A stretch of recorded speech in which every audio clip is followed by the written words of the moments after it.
All right, good morning. Hope you're having a great Sunday. So this is my AGM 2572. Now this lantern, when I got it, I bought it as a set.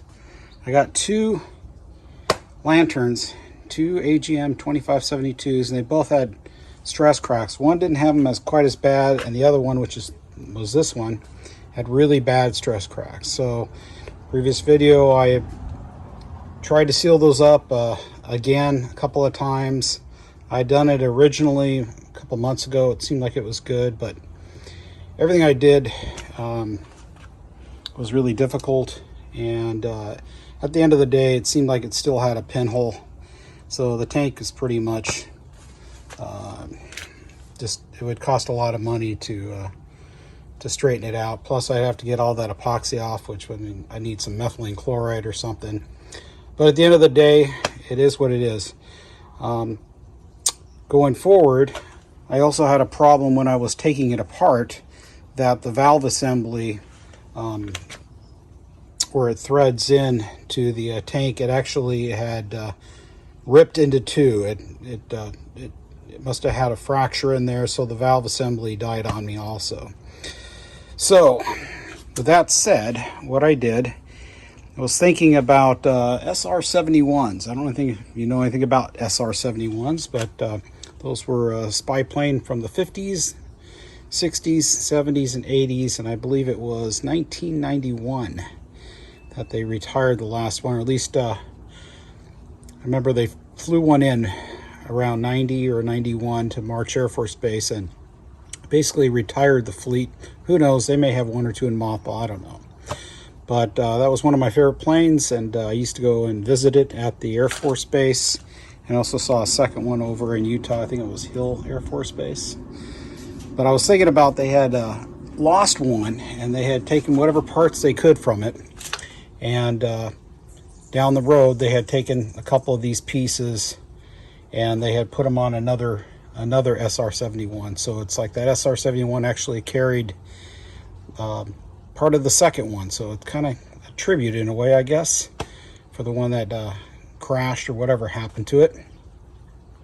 Kind of like a shadow or ghost of that particular plane that had crashed. But in this particular case, I had an extra 220E tank, and I had a valve assembly that was in really bad shape that I had gotten from an eBay parts lot. And so I took a bunch of parts that I had and I kind of re-engineered it, and I used the AGM 2572 parts, and I used the parts from that I had laying around from a 220E 1950s lantern. This one actually is a 56, the tank. Valve assembly, I don't know, like I say, that was from eBay. It was actually in pretty bad shape. They had done some welding on it. Maybe you can see it. And I ended up, took me a lot to get this thing to replace this. It was broken off. Also, this part had been welded in there, so the main nut was welded in place, so I had to kind of jimmy rig things to bend it to get out that piece, bend the new one to get in, grind everything down, put some packing in there, some different stuff. So at the end of the day, it seems like it works and moves the pricker up and down. But that was a little bit of a task. Also, I didn't have a retaining nut, so I had to take a nut that I had with the same threads and grind it down. And the fuel tube from the AGM didn't quite fit and needed to go a lot further down into the valve assembly for the 220E, so I had to basically grind it a little down and re-thread it so I could thread it in place to get the proper height. But at the end of the day, with a bunch of work, we were able to get that all assembled. Same with the valve. I had to put a new pack in there, so I had packing rope. So we packed that, and I had an extra knob that I used from, I think that was from a tank from a stove, but that kind of matches the period. So yeah, it's good. And we use the a pump, a bunch of pumps laying around, so we can put a pump in there. We used the fuel tube or fuel cap from the AGM, so we took as much as we could. The ventilator from the AGM and the cage from the AGM. So we took everything we could. Yeah, I put a new decal on there. That's for an AGM. So, and we have the original AGM collar. So we have, it's kind of a sort of a 50-50 mix. The globe is not original. It's just an aftermarket. But I just felt bad, and I just could not allow myself to let this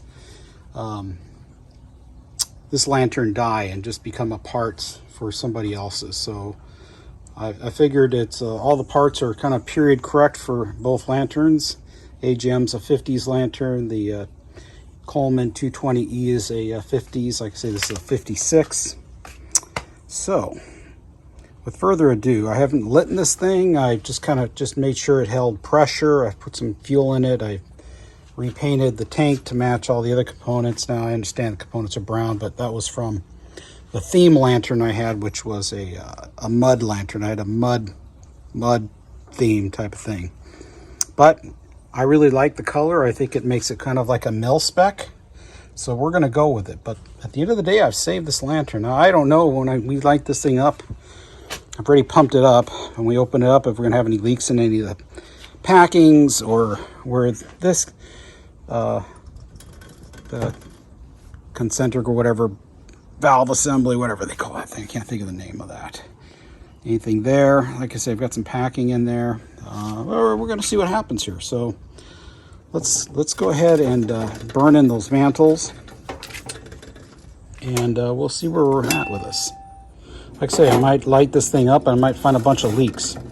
I'm not going to worry about that. I'm just going to try and see what happens here. So let's remove the globe so we don't get it all smoked out. And I'll give you another look in this thing here if I can. Let's see if I can. So you can see that whoever had this thing before, that valve assembly, they had welded it up. It was really ugly too. I ground it down some, make it a little bit prettier. But it is what it is. So let's see what happens here.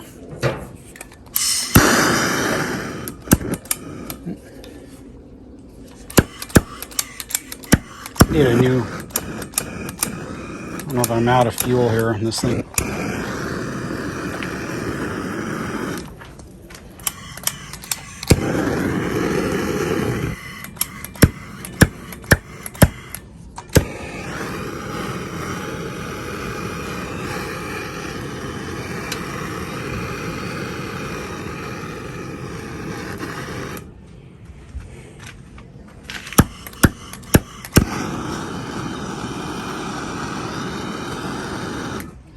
All right.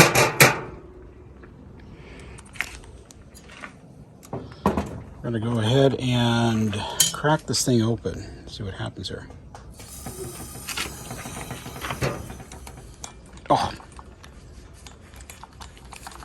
Can't do it. This. Boy.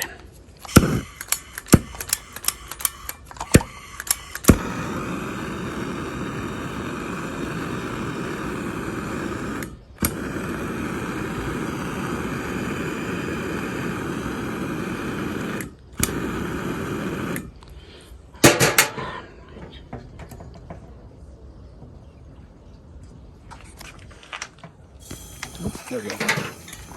Okay, we go.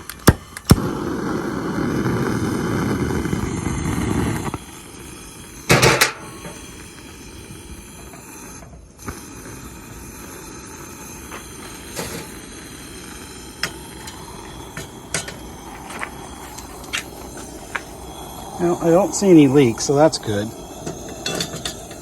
I had a lot of problems with that valve assembly right there, leaking and pressuring down when I was testing everything. It took me a while to figure out where the leak was and pressure test it.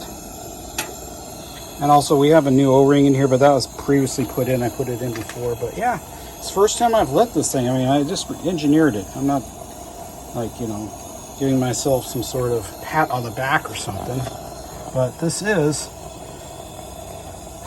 parts from two different company lanterns put together. It's pretty solid. The whole thing is solid on it, and it seems pretty dependable. The pricker seems to be working just fine.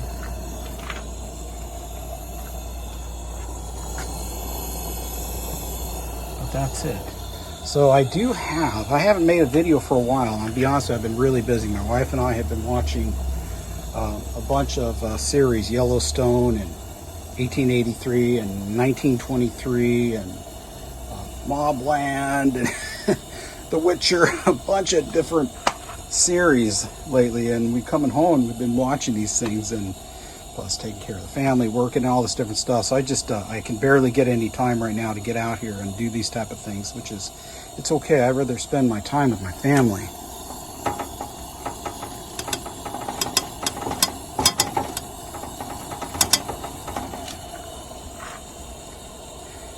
Now I do have, when I was searching for parts for this, by the way, I searched up and down the internet looking for a replacement AGM tank, a replacement valve assembly, and just nothing was coming about. So it's like I kind of just gave up on that. But in my search, I did find a really, really good deal on a set of Coleman 220D lanterns. They were built in the late 40s to about 1952, and they have a nickel-plated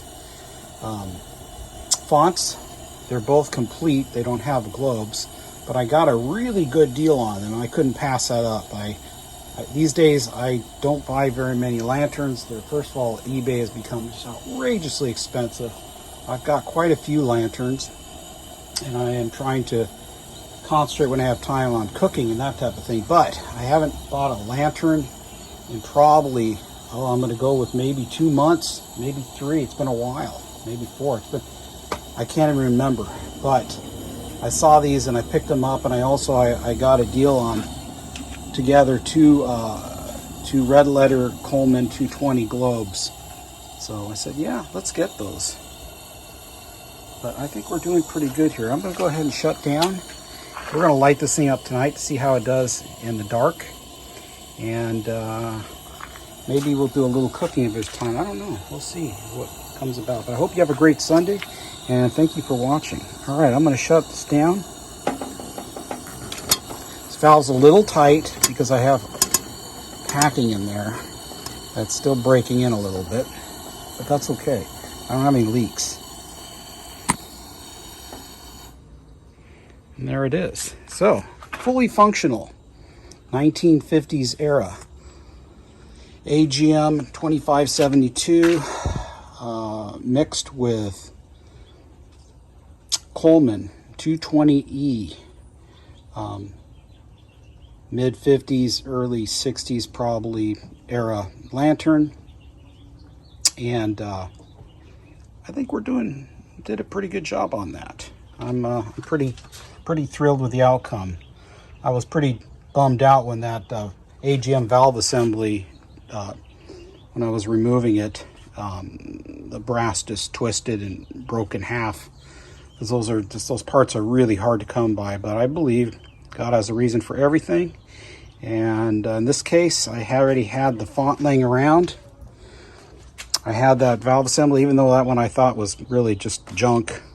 It worked out great. The generator is from the AGM fuel tube, or air tube is from the AGM, the ventilator AGM, cap from AGM, cage from AGM, and collar, and everything else is from a 220E. All right, God bless. Have a great day, and we will catch you soon. Take care.